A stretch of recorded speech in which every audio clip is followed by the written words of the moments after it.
Shalom, sebelum kita mendengarkan firman Tuhan, mari kita berdoa. Terima kasih Tuhan buat hari ini Tuhan. Kami bersyukur buat setiap kebaikan-Mu di dalam setiap hidup kami Tuhan.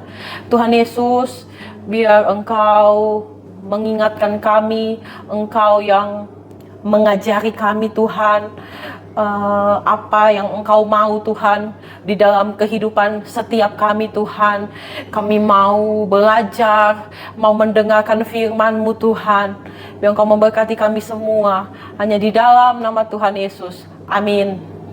Nah, pada hari ini saya dipercayakan Pak Gem untuk membawakan firman Tuhan.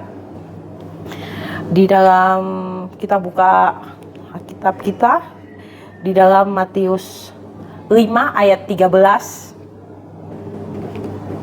Kita baca sama-sama. Matius 5 ayat 13. Kamu adalah garam dunia. Jika garam itu menjadi tawar, dengan apakah ia diasinkan? Tidak ada lagi gunanya selain dibuang dan diinjak orang. Jadi di dalam Matius 5 ayat 13, kamu adalah garam dunia. Jika garam itu menjadi tawar, dengan apakah ia diasinkan? Tidak ada lagi gunanya selain dibuang dan diinjak orang. Di dalam setiap pengajaran Tuhan Yesus selalu memakai perumpamaan dan perumpamaan. Jadi di dalam setiap pengajaran Tuhan Yesus kebanyakan memakai perumpamaan. Nah, perumpamaan itu apa sih? Ya, jadi perumpamaan itu contoh di dalam kehidupan sehari-hari.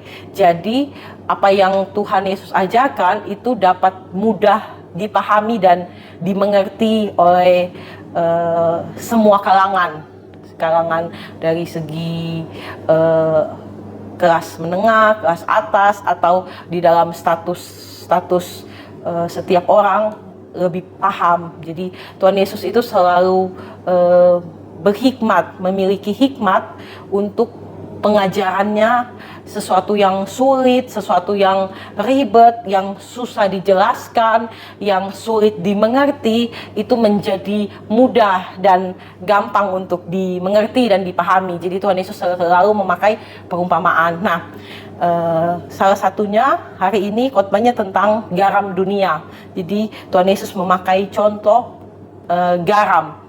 Kenapa? Karena pada zaman dulu, zaman orang Israel, masyarakat primitif kuno dulu, garam adalah sesuatu hal yang sangat penting bagi kehidupan masyarakat setiap harinya. Jadi dalam berbagai aspek, garam itu sangat bernilai dan bermanfaat, mempunyai manfaat yang banyak. Nah, jadi konon katanya untuk mendapatkan 1 sendok garam itu menukarkan 1 hari kerja. Jadi hasil 1 hari kerja keras. Wow. Jadi untuk mendapatkan 1 sendok garam itu seperti menukarkan 1 hari kerja keras. Nah, mungkin zaman sekarang garam itu murah ya. Jadi mungkin 1 bungkusnya itu mungkin sekarang 2.000 mungkin atau 3.000 dan gampang ditemuin di mana saja, supermarket, di warung, online, garam ada. Tapi pada zaman dulu garam itu sesuatu yang bernilai dan berharga. Jadi Tuhan Yesus memakai perumpamaan tentang garam di dalam pengajarannya sehingga orang mengerti. Nah, ini ada beberapa fungsi atau kegunaan atau tujuan dari garam. Nah, kita buka di dalam Ayub 6 ayat 6. Ayub 6 ayat 6.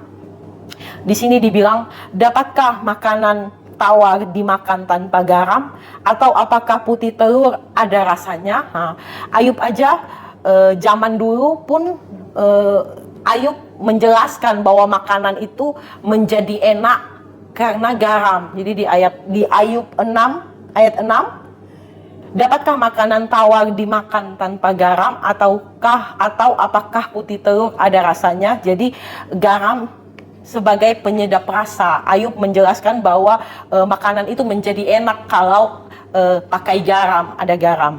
Nah, Yang berikutnya, kegunaan atau fungsi garam mencegah pembusukan. Jadi garam itu mengawetkan. Nah, di dalam Imamat 2, kita buka di dalam Imamat 2 ayat 11 sampai 13. Kita baca. Suatu korban sajian yang kamu persembahkan kepada Tuhan, janganlah diolah beragi, karena dari ragi atau dari madu tidak boleh kamu membakar sesuatu pun sebagai korban api-apian bagi Tuhan. Tetapi sebagai persembahan dari hasil pertama boleh kamu persembahkannya kepada Tuhan. Hanya janganlah dibawa ke atas mezbah menjadi bau yang menyenangkan. Dan tiap-tiap persembahanmu yang berupa korban sajian haruslah kau bubuhi garam. Janganlah kau lalaikan garam perjanjian Allahmu dari korban sajianmu, beserta segala persembahanmu haruslah kau persembahkan garam. Jadi garam itu mencegah pembusukan atau mengawetkan. Jadi pada zaman dulu orang Israel membawa korban persembahan kepada Tuhan itu mereka kasih garam juga. Jadi misalnya membawa domba untuk dipersembahkan sebagai persembahan, mereka juga membawa garam karena selain mengawetkan, dan orang Israel mengerti bahwa garam ini menjadi enak, jadi dipersembahkanlah kepada Tuhan sekalian dengan garam dipersembahkan. Nah, yang berikutnya mensahkan perjanjian garam. Di dalam Bilangan 18 ayat 19, Bilangan 18 ayat 19, segala persembahan khusus, yakni persembahan kudus yang dipersembahkan orang Israel kepada Tuhan, aku berikan kepadamu dan kepada anak-anakmu, laki-laki dan perempuan, bersama-sama dengan engkau. Itulah suatu ketetapan untuk selama-lamanya. Itulah suatu perjanjian garam untuk selama-lamanya di hadapan Tuhan, bagimu serta bagi keturunanmu. Jadi perjanjian garam. Terus di dalam Yehezkiel 16 ayat 4, di dalam Yehezkiel 16 ayat 4, garam itu berfungsi untuk membersihkan bayi, atau sebagai mungkin zaman sekarang kalau kita habis melahirkan sudah tidak dibersihkan pakai garam, kan sudah lebih canggih, jadi mungkin sebagai antiseptik mungkin untuk membersihkan. Jadi di dalam Yehezkiel 16 ayat 4, kelahiranmu begini, waktu engkau dilahirkan, pusatmu tidak dipotong dan engkau tidak dibasuh dengan air supaya bersih.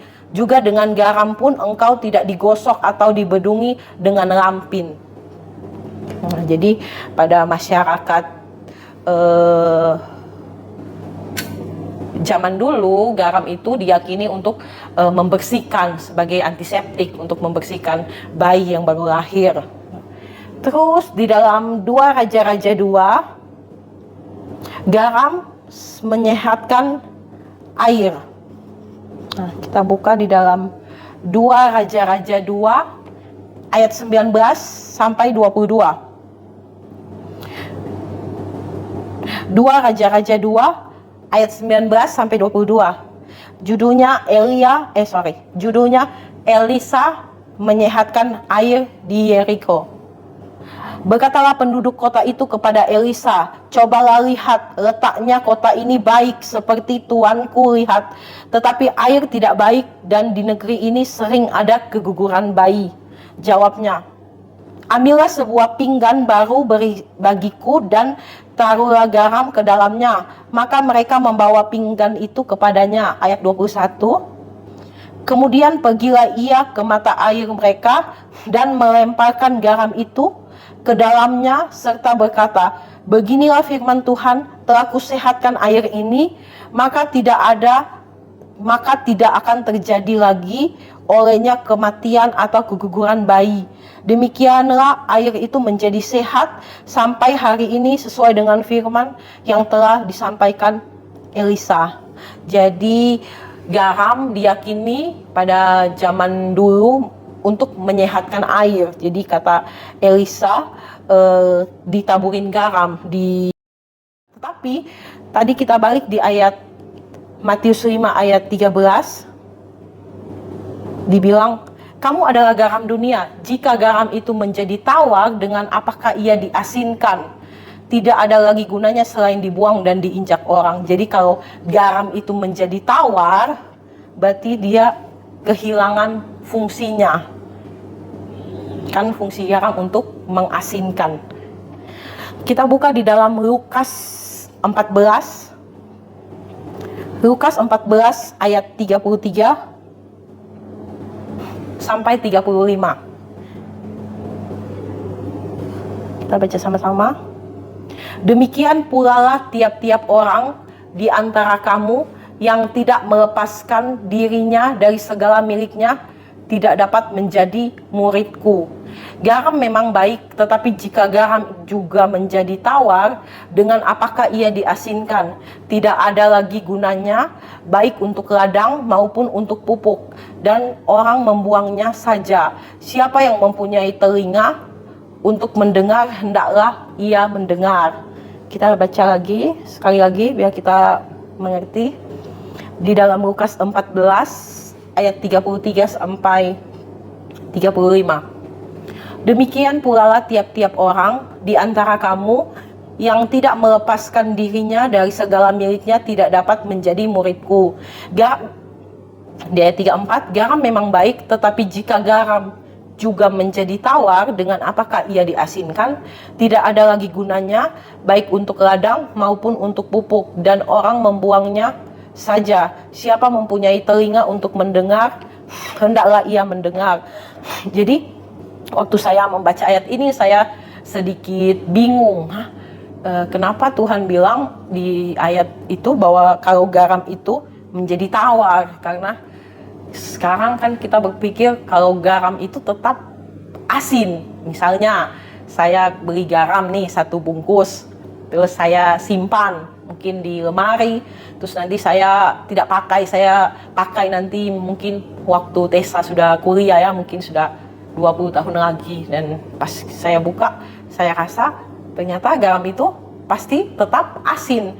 Tetapi saya bingung, kenapa Tuhan di ayat dibilang jika garam itu menjadi tawar, dengan apakah dia diasinkan? Nah, ternyata pada zaman dulu garam itu sangat sulit dicari. Jadi bentuk garam itu masih bongkahan-bongkahan berbentuk kristal. Nah, sekarang kan garamnya kan yang kita beli, yang kita pakai tiap hari sudah berbentuk serbuk ya, kecil-kecil, berbentuk butiran-butiran, ataupun ada yang garam kasar tapi tetap bentuknya masih belum yang besar-besar gitu. Jadi zaman dulu garam itu diambil ada berbentuk seperti kristal-kristal. Nah, ada garam yang asli yang memang kandungan mineralnya banyak, tapi ada garam yang dia kelihatannya seperti garam.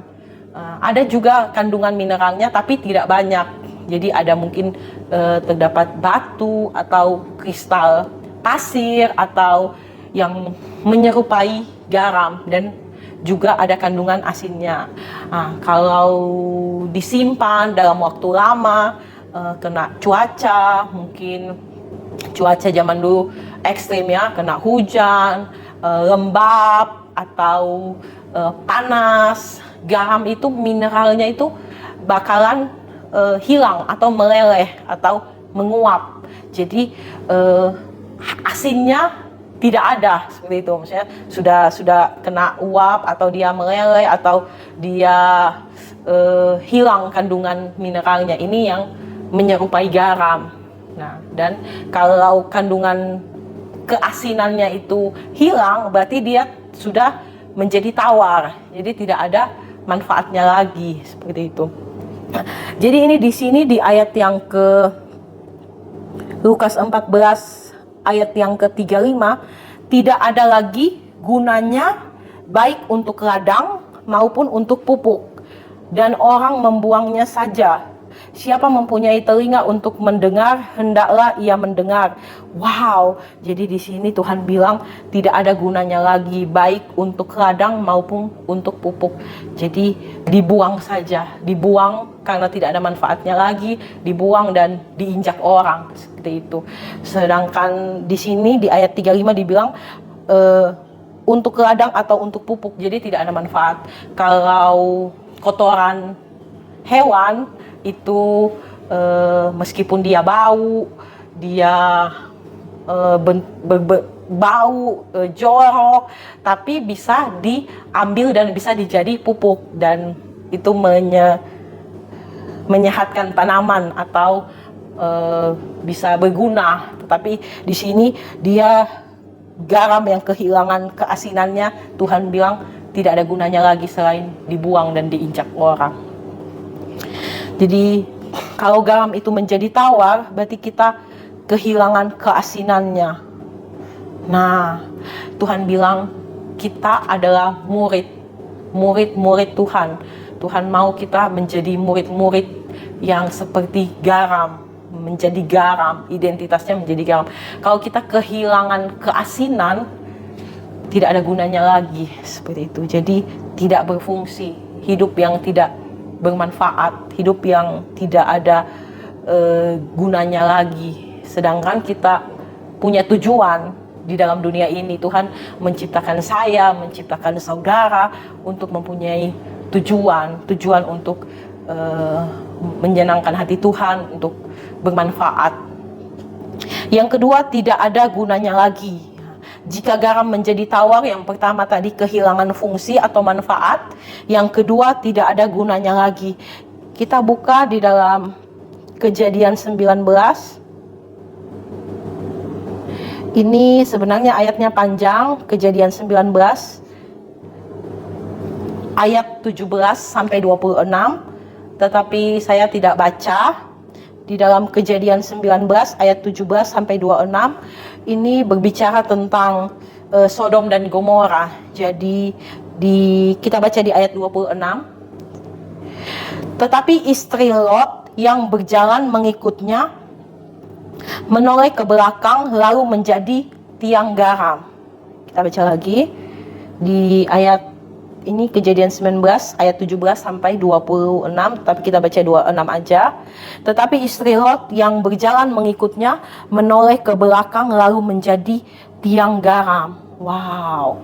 Jadi waktu itu ceritanya Sodom dan Gomora itu tempat di mana kejahatan, tidak mengenal hukum, tidak takut Tuhan, orang-orang yang jahat, orang-orang yang mengikuti hawa nafsu, orang-orang yang tidak bertobat, orang-orang yang berdosa.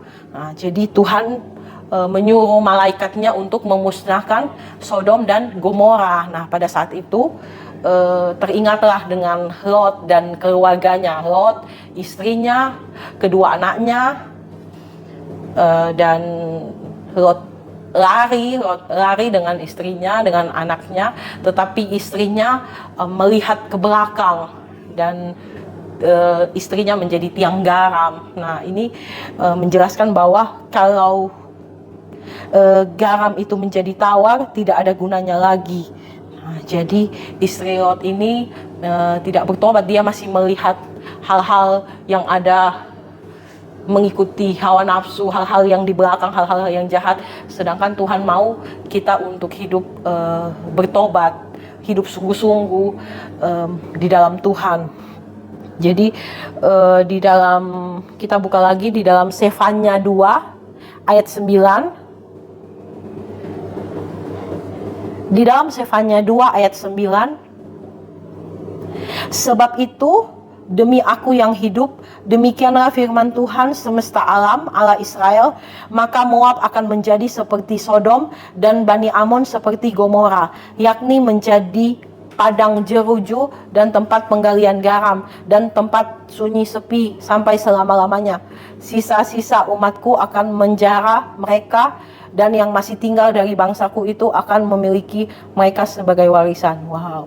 Jadi kalau garam itu tidak berguna atau kehilangan keasinannya, Tuhan bilang menjadi sunyi sepi. Jadi kotanya itu menjadi sunyi sepi, terus tidak ada gunanya lagi. Jadi Tuhan mau kita berguna, tidak kehilangan keasinannya. Di dalam, kita buka lagi, di dalam Markus 9 ayat 49 sampai 50. Kita buka di dalam Markus 9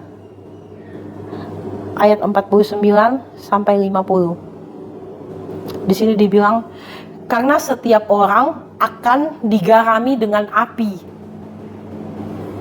Garam memang baik, tetapi jika garam menjadi hambar, dengan apakah kamu mengasinkannya? Hendaklah kamu selalu mempunyai garam dalam dirimu dan selalu hidup berdamai yang seorang dengan yang lain. Jadi di sini dibilang, karena setiap orang akan digarami dengan api. Wow. Jadi ketika garam itu kehilangan keasinannya, kita sebagai anak Tuhan tidak bermanfaat, tidak benar-benar mengikuti perintah Tuhan, tidak bertobat. Tuhan bilang di sini, karena setiap orang akan digarami dengan api. Api di sini maksudnya adalah neraka. Jadi kalau kita tidak bertobat, kita hidup asal-asalan, kita hidup tidak sungguh-sungguh, hanya sekedar hidup, Tuhan bilang akan digarami dengan api, alias masuk neraka. Wah, siapa di sini yang mau digarami dengan api? Siapa yang mau masuk neraka? Ada yang mau? Saya jadi ngeri, saya tidak mau ya, saya tidak mau masuk neraka. Jadi saya kalau mulai dalam hidup kadang semangat, kadang mulai kurang semangat, kadang pelayanannya berapi-api, kadang mulai hanya sekedar rutinitas atau beribadah yang biasanya semangat, kadang namanya hidup tiba-tiba hanya sekedarnya karena mungkin melihat satu sama lain atau merasa menjadi rutinitas. Wah, saya langsung jadi diingatkan lagi sama Tuhan dengan ayat ini, bahwa karena setiap orang akan digarami dengan api. Garam memang baik, tetapi jika garam menjadi hambar, dengan apakah kamu mengasinkannya? Wah, saya tidak mau menjadi garam yang tawar atau tidak bermanfaat, karena Tuhan bilang kalau kita tidak bertobat atau kita tidak sungguh-sungguh akan digarami dengan api. Wow. Jadi bagaimana kita bisa menjadi garam dan tidak kehilangan keasinannya? Yang pertama, di dalam Yohanes 2, 1 Yohanes 2, di dalam 1 Yohanes 2 ayat 17, dan dunia ini sedang lenyap dengan keinginannya, tetapi orang yang melakukan kehendak Allah tetap hidup selama-lamanya. Wow, jadi yang pertama, garam itu fungsinya itu kita memperlambat pembusukan. Jadi di sini dibilang 1 Yohanes 2 ayat 17, dan dunia ini sedang lenyap dengan keinginannya, tetapi orang yang melakukan kehendak Allah tetap hidup selama-lamanya. Tuhan mau kita menjadi garam atau kita bermanfaat, berguna. Di sini dibilang dunia sedang lenyap dengan keinginannya, keinginan dunia, tetapi orang yang melakukan kehendak Allah tetap hidup selama-lamanya. Siapa yang mau melakukan kehendak Allah, yang tetap asin, tidak kehilangan keasinannya? Boleh angkat tangan? Nah, keinginan dunia itu apa sih? Nah, keinginan dunia itu di dalam Galatia 5 ayat 19 sampai 21. Kita baca sama-sama. Perbuatan daging telah nyata, yaitu percabulan, kecemaran, hawa nafsu, penyembahan berhala, sihir, perseteruan, perselisihan, iri hati, amarah, kepentingan diri sendiri, percideraan, roh pemecah, kedengkian, kemabukan, pesta pora, dan sebagainya. Terhadap semuanya itu kuperingatkan kamu, seperti yang telah kubuat dahulu bahwa barang siapa melakukan hal-hal demikian, ia tidak akan mendapat bagian dalam kerajaan Allah. Jadi ini keinginan dunia tadi. Jadi yang pertama, kita memperlambat pembusukan. Dunia ini makin buruk, makin rusak, makin mengikuti keinginannya, dan kita adalah orang benar, kita adalah murid-murid Tuhan Yesus, kita orang percaya yang dimana kita ini memperlambat pembusukan. Maksudnya begini, misalnya kita di kantor, mungkin yang orang percaya, orang yang anak-anak Tuhan mungkin cuma 1-2 di dalam kantor, tetapi kita bisa menjadi contoh, bukan cuma contoh dalam berbicara dan perbuatan. Jadi bukan cuma kata-kata saja, tapi perbuatan juga. Tapi kata-kata juga, kata-kata yang ya bercanda, bisa bercanda, tapi yang tidak menyakiti hati orang, seperti itu. Jadi kita berdampak. Tuhan mau kita berdampak di mana kita ditempatkan, di sekolah, di gereja, di dalam keluarga, di dalam rumah kita. Kita itu menggarami orang di sekitar kita.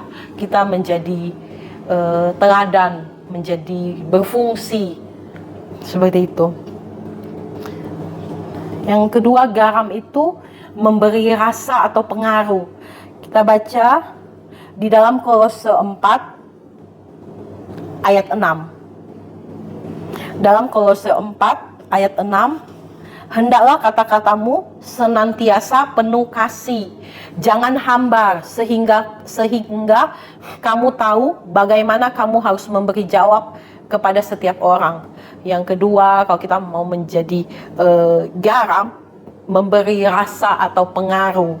Di dalam Kolose 4 ayat 6, hendaklah kata-katamu senantiasa penuh kasih, jangan hambar, sehingga kamu tahu bagaimana kamu harus memberi jawab kepada setiap orang. Nah, jadi ketika kita orang percaya, kita tahu panggilan atau tujuan hidup kita sebagai garam dunia, kita itu memberi rasa. Jadi mungkin teman kepahitan, hidupnya mungkin kacau, kita bisa ada di sana dan kita bilang, ada Tuhan Yesus loh. Tuhan Yesus itu baik loh, Tuhan Yesus itu luar biasa. Dia yang menghibur kita, memberi kekuatan, kemampuan. Jadi teman kita teringat lagi kalau, wah iya ya, terima kasih ya sudah kasih ingat seperti itu. Atau di tengah ketidakjujuran, mungkin ada teman-teman yang mulai tidak jujur, tidak juga yang sok-sok begitu, mesti begini ya, mesti begitu, tapi lebih ke tindakan sih, mengingatkan seperti itu.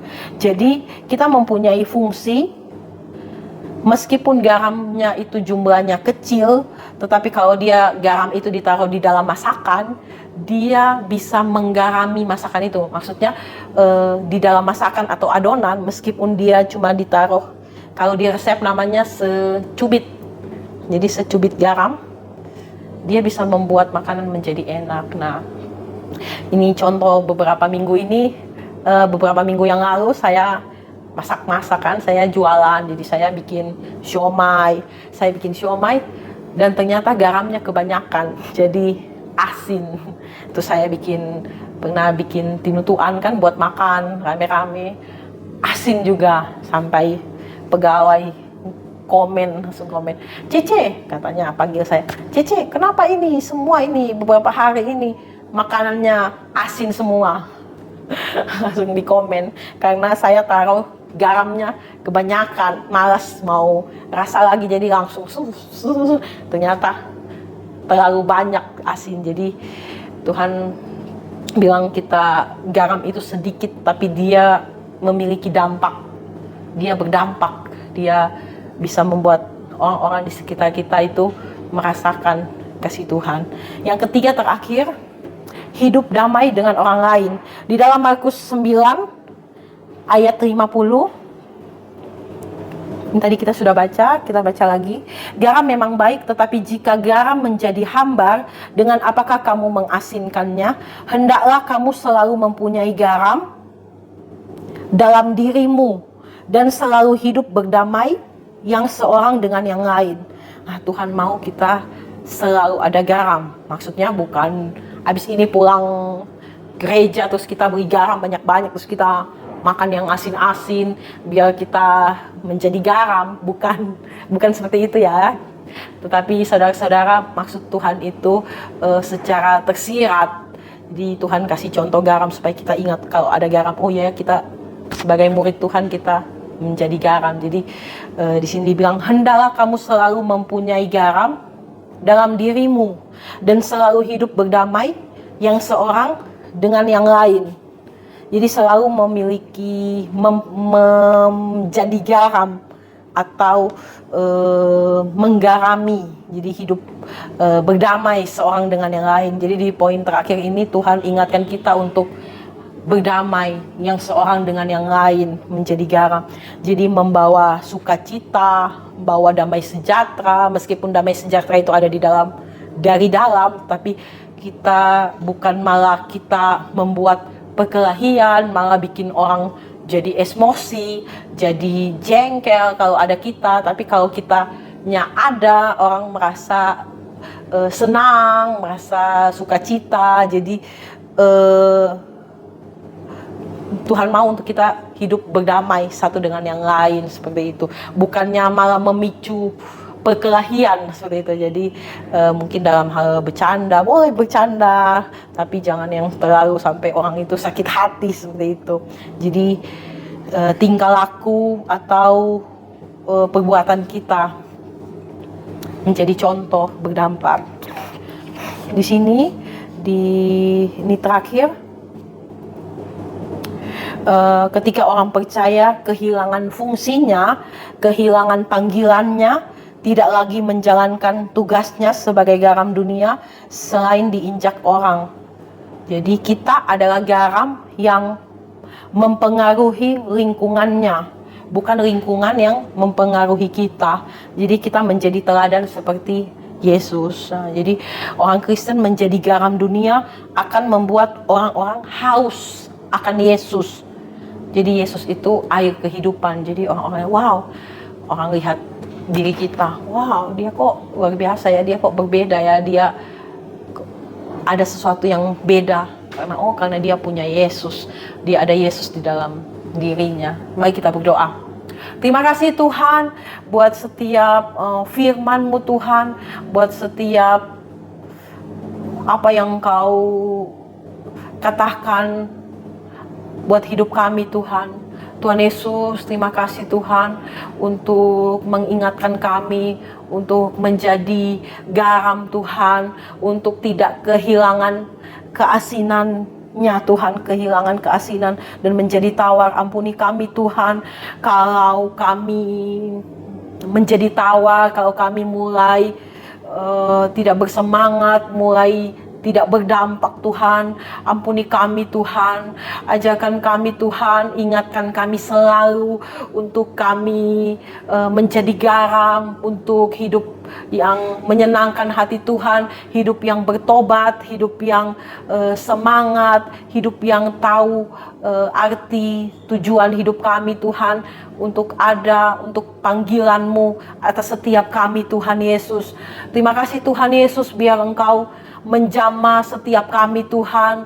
Kami butuh Engkau Yesus, kami butuh hadirat-Mu Tuhan. Hanya Yesus yang kami butuh, yang kami dengar Tuhan. Terima kasih Tuhan, hanya di dalam nama Tuhan Yesus. Haleluya, amin.